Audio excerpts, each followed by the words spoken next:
Hello, if you're just joining us for the first time, then you need to go back, find the playlist and watch from the start, because we are at the culmination of our first season here at Tottenham. And today we have our end of season review and our transfer special. Can we improve on last season? Welcome to Making Tottenham Hot Spurs Again.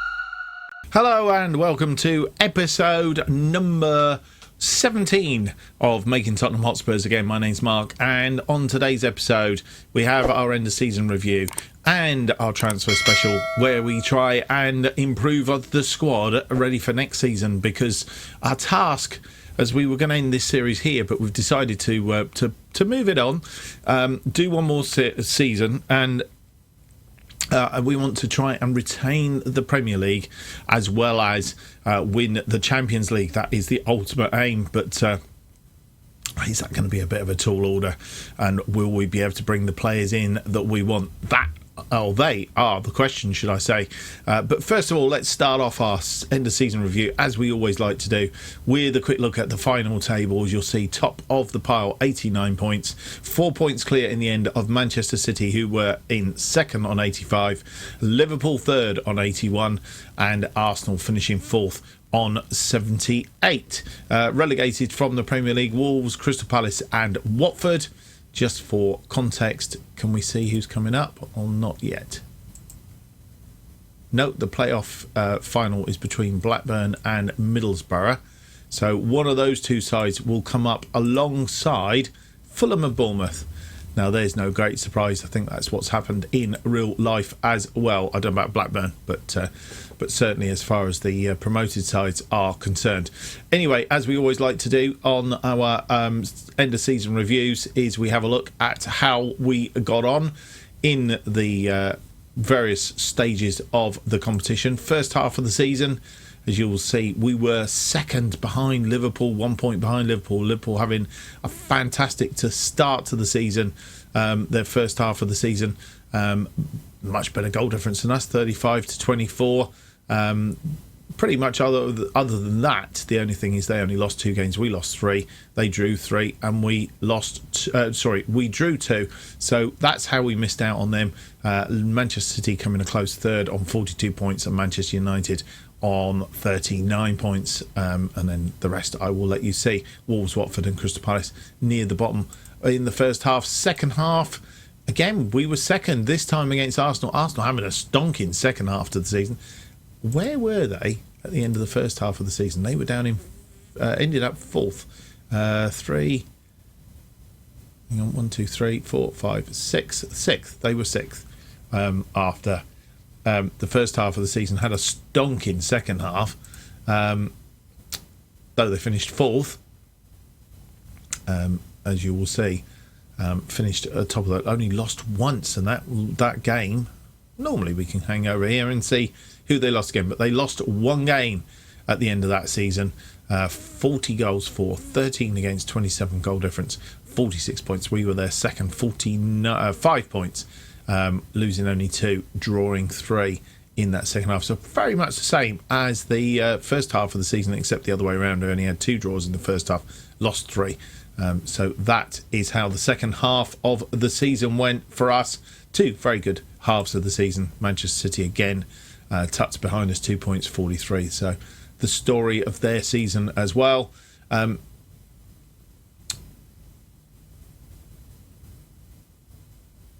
Home record.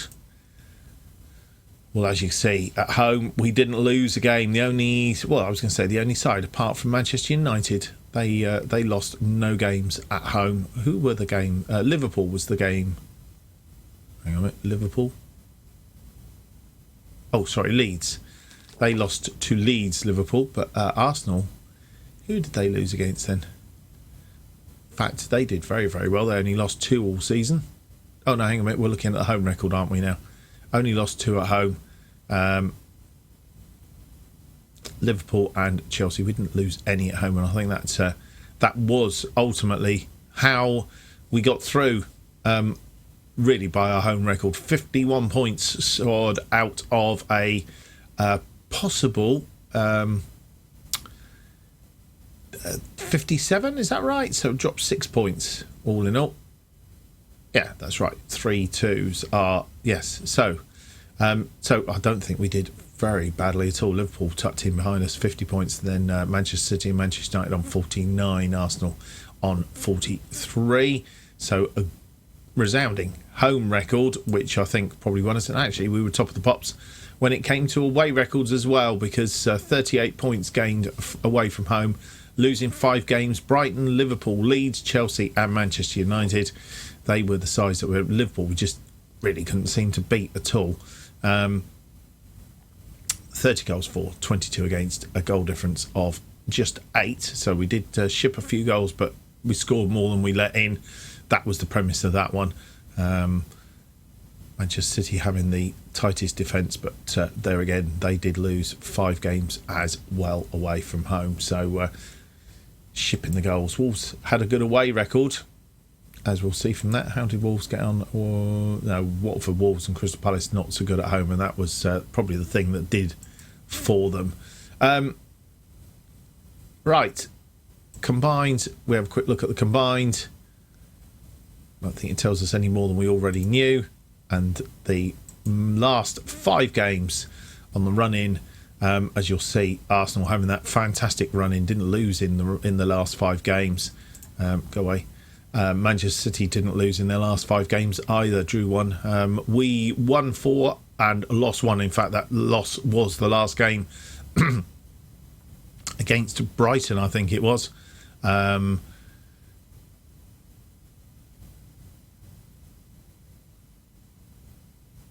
So last game against Brighton, where I won't say we weren't really trying, but I think it was already concluded. So we sort of decided that that was that, as it turned out.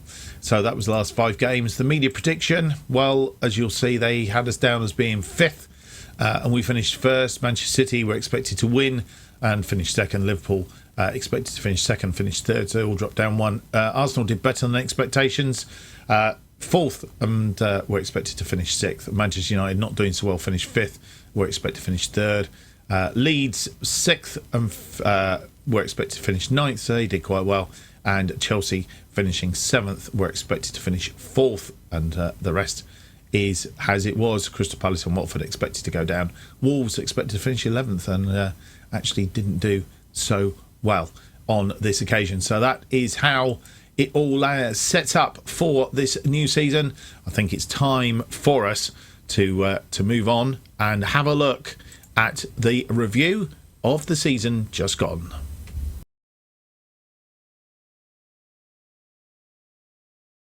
And here we are for the end of season review, and we'll have a quick look. New arrivals we start with, as always. Incomings, Nicholas Sewell, star. He had a very good first season coming in from FC Bayern at £19.75 million, 52 appearances, 15 goals and 2 assists. He had an average rating of 7.64, but the board were pleased with the amount of playing time Nicholas Sewell has seen since joining the club. He is actually asking to leave. I'm not quite sure why, but we're going to try and hang on to him if we can. Emerson Royal coming in from Barcelona, 21.5 million, made 51 appearances, 1 off the bench, scored 2 goals, 9 assists, so he was good for the assists, a 7.28 on the average rating. Pierluigi Gallini, 3 appearances, and he was on loan, of course, coming in from Atalanta. 7.20 was his average rating. Cone Castells coming from Wolfsburg, £24.5 million, 59 appearances, pretty much there all season. 7.16 was his average rating. Christian Romero, another loan signing, coming in from Atalanta, 35 appearances, 1 goal, no assists, 7.04. We have actually got him signed up. He is on contract and will be coming in for the next season, will be one of our players. And Brian Gill, 21-year-old winger, coming from Sevilla for £21.5 million.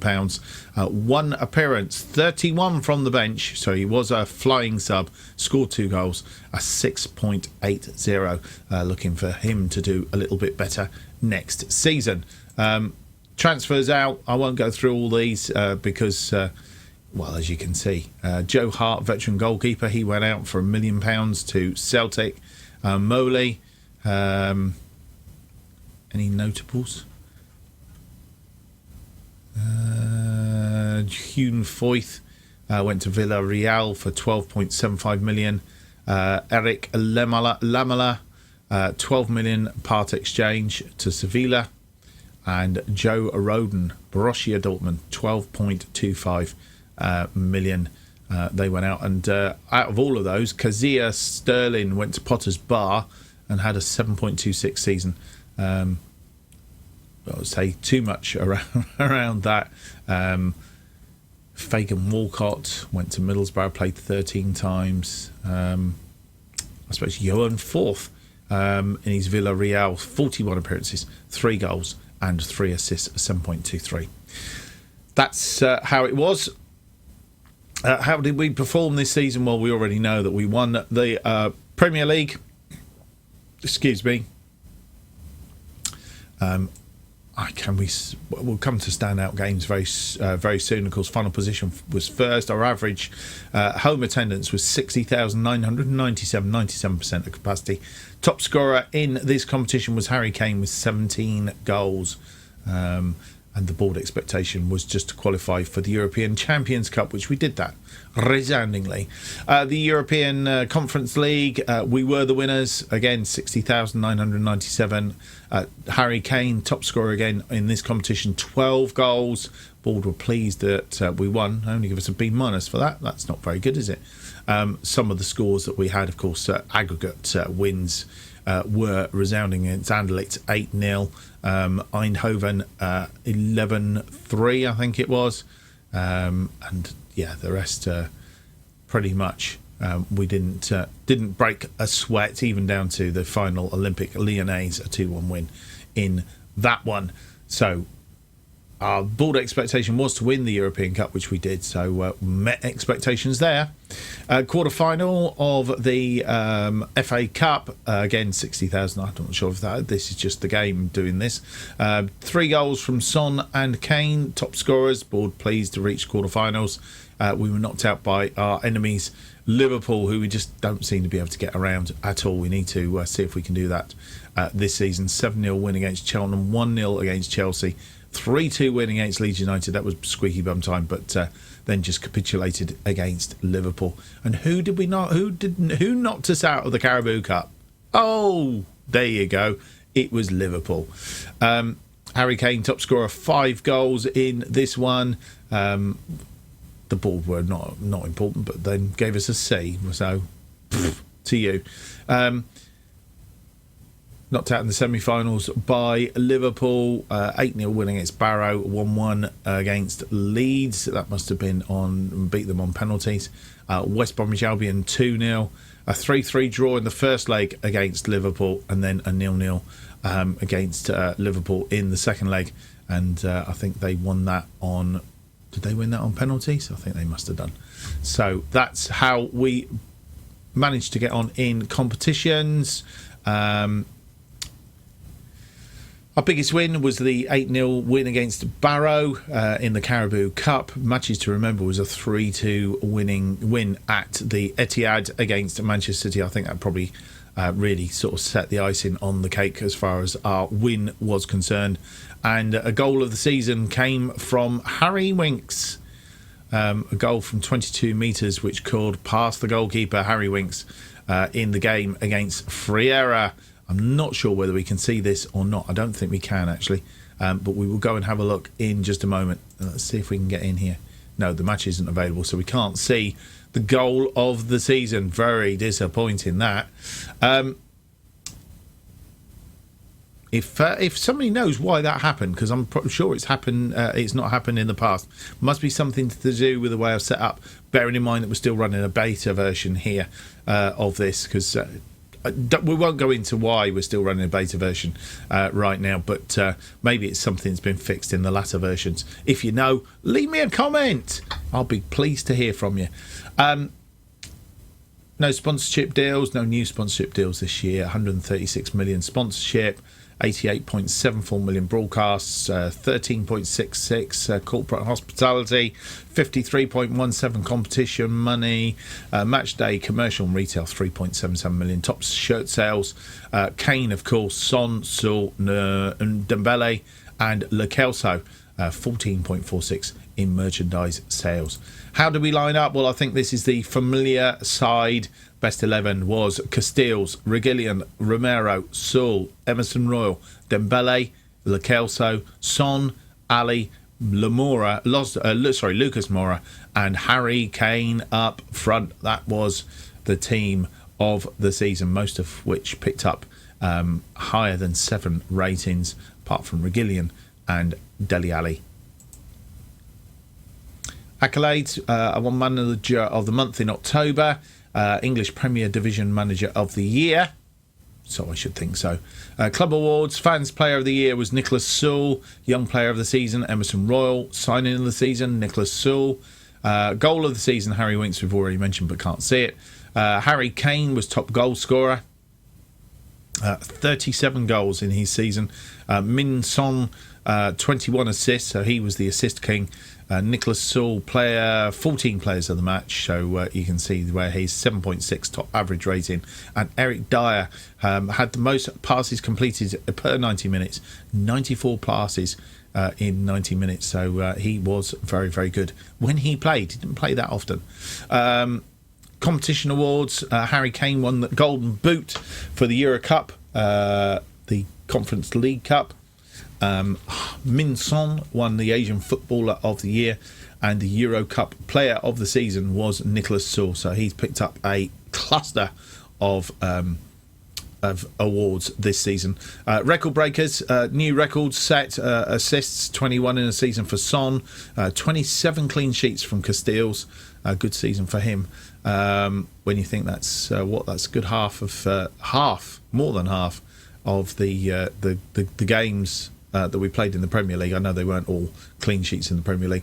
Nicholas Sewell, 12 Player of the Match Awards, and Holsberg, 19 yellow cards. He was the naughty boy of the season. Didn't pick up any reds though, which was very, very good. Right, Tottenham looked class above in the first couple of months of the season. A few will have expected this outcome, but they gave themselves a chance and have reaped the rewards. That was come from the Sports Bible. So we picked up the English Premier Division and the Euro Cup, which is the Conference League Cup. So that's that one. And Tottenham owe everything to a fantastic start to the season that kick-starts the most unlikely of journeys. That also comes from Sporting Life. That is that. I think there were a couple of other things to just pick up on.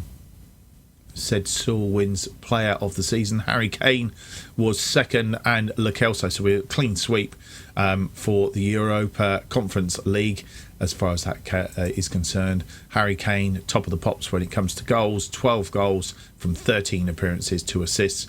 Zirkzee from Anderlecht had 12 goals and 4 assists, and Sinistra had 10 goals and no assists. He plays for Feyenoord. And this is quite interesting as well, because Tottenham players were named in the Europa Conference League squad of the season. Have a look. There's only 2 other players that come from other teams. We did complete pretty much, apart from Casteels in goal. So Patrico from Roma in goal, Reguilón, Romero, Sewell, Royal, Son, Lo Celso, Dembele, Lucas Moura, Harry Kane up front beside Dembele, who was from Olympique Lyonnais.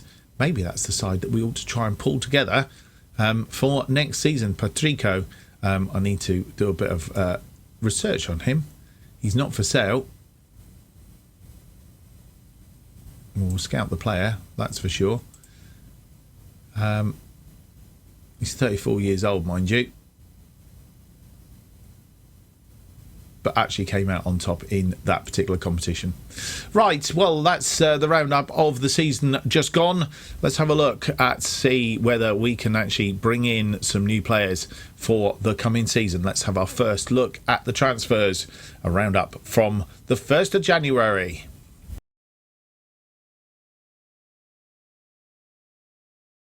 Did I say the 1st of January? I meant the 1st of June. What a complete plonker. Right, as you'll see, there are some players going out. We'll have a look at the ins. Let's have a look at the outs first. Karolowicz, the goalkeeper, 20-year-old goalkeeper, he's going out to Visa Pelok. He joins, no cost. Jovet Tanga is under offer at the moment.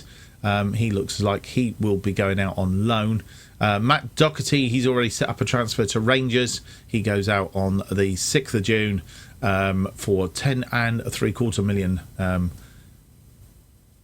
Ultimately will come to 15.5 million.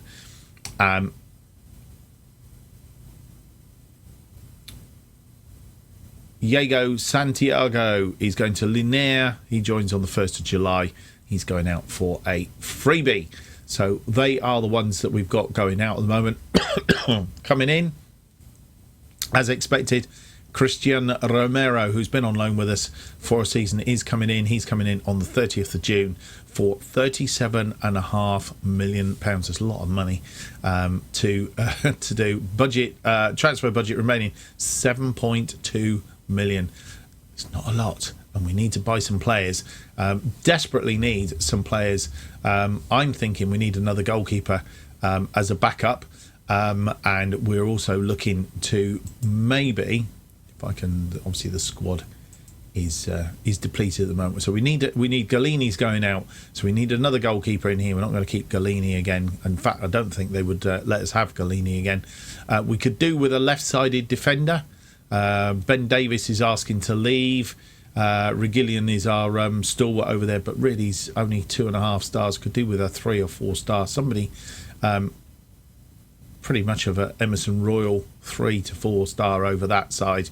I think we're okay defensive wise. We have Sanchez has had a fantastic season when he's been around after he eventually broke into the team. Nicholas Sewell, of course, alongside him in that defence. We've got Eric Dyer is there as well. Central midfield, Lakelso, Holzberg, Dembele, Winks. We've even got Oliver Skip, all very good. Left side attack, we got Son, albeit we don't want to rely on him all the time, albeit Bergwijn can play on that left wing. Central attacking midfield, we've got abundance of talent there. Lakelso and Son can play in that position. And then again on the right-hand side, we've got Bringil, Bergwijn, Dele Alli, Lucas Moura, who's made that his own out on that right-hand side. And then up front, as I've said, my other thing is to try and bring a striker in, because Harry Kane, he's getting an old fella, really, when you think about it. He's 28 years old. 28 years old? I thought he was older than that. 28 years old and does tire quite a lot. And moving Son off of that really just reduces our capacity on that side. So looking to bring in a striker that can basically rotate squad-wise with Harry Kane, just to break it up a little bit, give him a bit of a rest in that striker role and not be completely reliant on him all the time. So we need to do a bit of work on that. Let's get into the old time machine and jump to the 1st of July.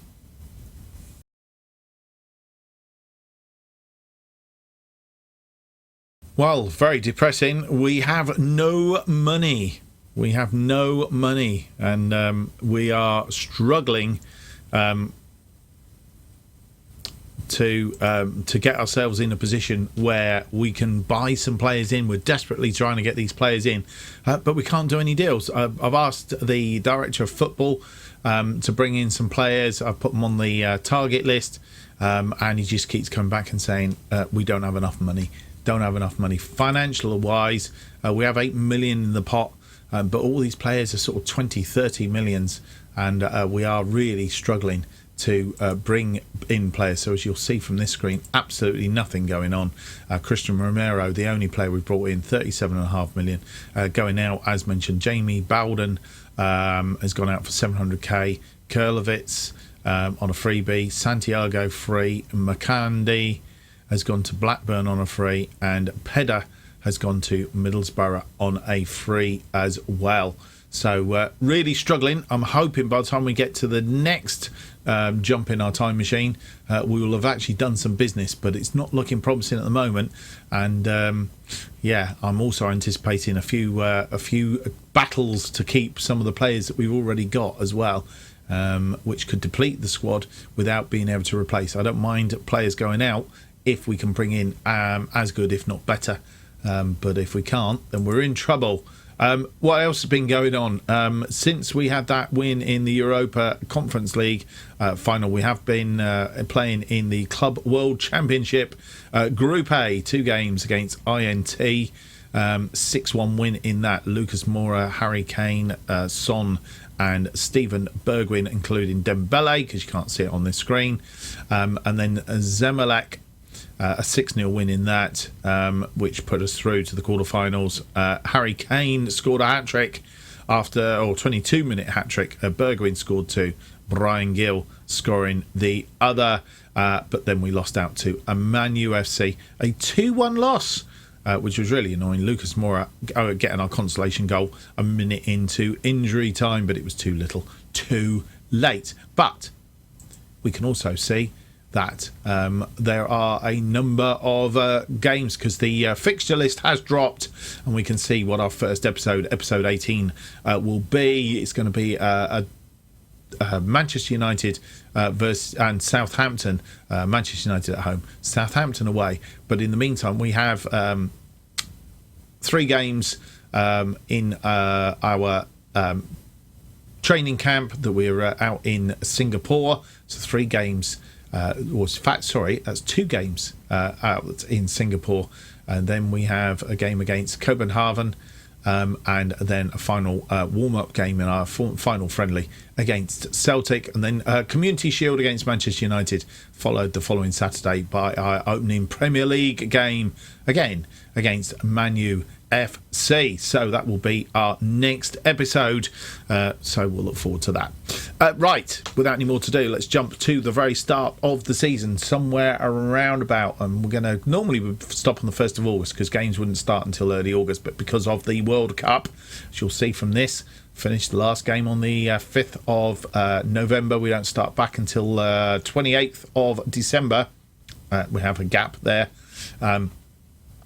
So starting a little bit earlier, getting up and running. So what we do need to do is to get off to a good start, but we need some new players as well. So without any more to do, let's jump to the start of the season. We're going to come back around about the 24th, just before the first game, and see if we brought in any players. Fingers crossed!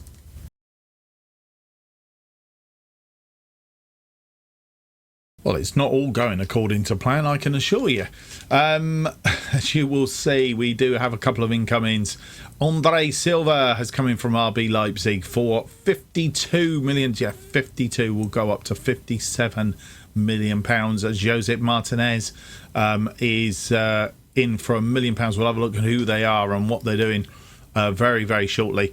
But we are still in the market we're looking for a right-sided somebody, because I realised in playing the pre-season friendlies, etc., that Emerson Royal is the only right-sided wing-back that we've got. We haven't got anybody else, only get a couple of youngsters, and obviously if we Emerson Royal is either suspended or injured or something like that, I can't really, I will try and blood them in certain competitions, but I can't rely, if we're trying to win stuff, we need somebody a little bit decent out there. So I've swapped my options, hoping that we can have somebody down that right side, and we've got Ben Davis, who's he wants to move, he wants to leave. There is people in for him. If he goes, we will generate a bit of transfer revenue that we can probably replace him on the left side, but we'll only do that once he has gone.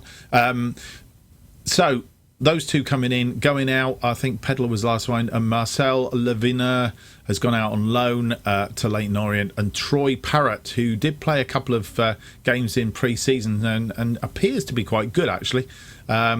So he has got a potential ability of 2.5, maybe 3.5 stars. So it looks like something for the future. He's gone out to Bristol City on loan for the season. Let's go back to these players then. Andre Silva, he is a 26-year-old Portuguese player, can play as a striker. So as I said, this is the relief for Harry Kane. Can play in that slot, the attacking midfield central position as well. Prefers to be as a shadow striker. His preferred position is as a pressing forward on attack in that a striker position. So we'll see how he gets on. He has come in from Leipzig. We've done a raid on them. They've really had him for a season. Come from Eintracht Frankfurt. We might have paid a premium for him, actually.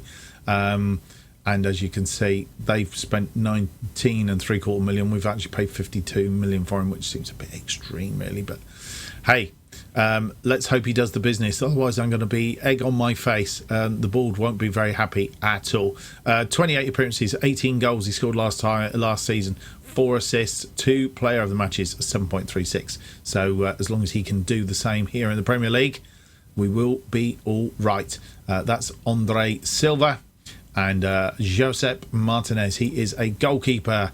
He is going to be our number 13, I think. 24 years old, Spanish goalkeeper. He comes in from Leipzig as well. We've only paid £1 million for him. Leipzig bought him from Las Palmas for 2.2, so they've made a bit of a loss on him. Played in the Bundesliga last season, 15 appearances, 18 goals conceded, 5 clean sheets, a 7.12. We'll be back up to Castells for this one. What else is going on? We have outs. Ben Davis, as I've aforementioned, he is. There's a couple of things going on.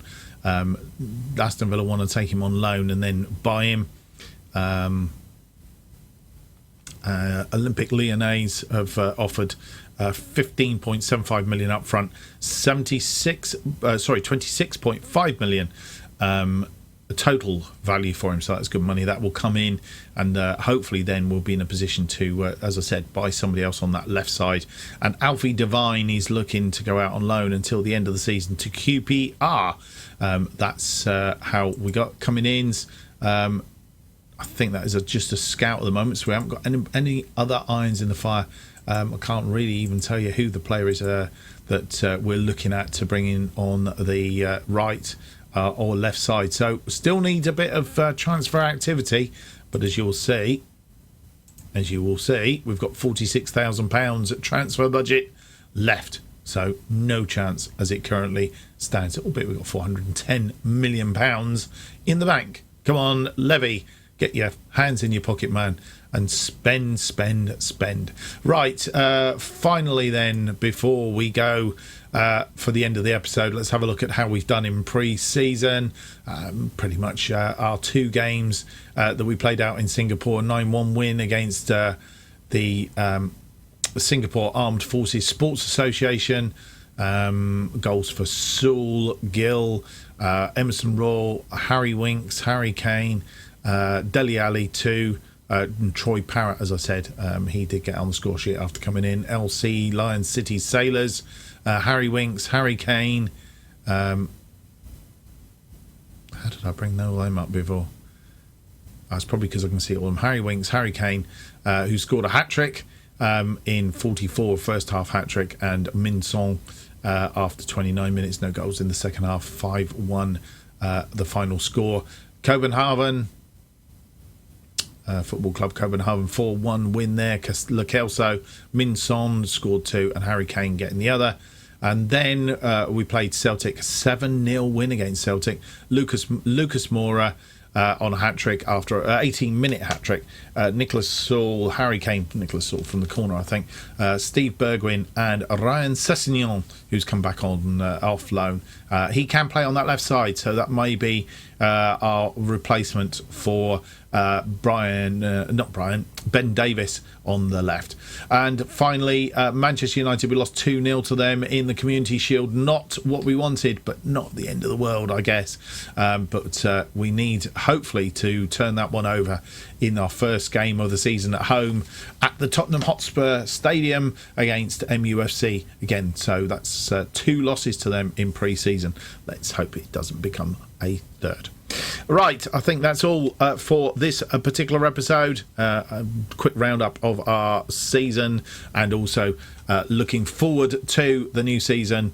We'll be back with the next episode very, very shortly. So, hope you've enjoyed today's episode. If you have, don't forget to leave me that big thumbs up, subscribe, and hit the notification button. It's really good for the algorithms. So, if you can do that for me, I will be much appreciated. And don't forget to subscribe if you haven't already done so. Keeps you up to date with all the future episodes of this particular series and our other series, which is currently being run, which is From the Bottom to the Top, where we pick a team that was at the bottom of one of the National League, North or South, and then we try and get them up through the divisions and to as high as we possibly can by the time FM23 comes out. New episodes of Making Tottenham Hotspur Again are currently released every Tuesday and Friday at 4:15 p.m. And if you want to keep up to date with what's happening on this channel and more, then you need to follow me on Twitter at JustOffsideFM. We'll keep you up to date with all these and things that are going on, plus new series as they come out. Thank you for watching. I hope to see you for the next episode. It'll be episode 18. It's out on Tuesday. Until then, it's a very goodbye. Goodbye.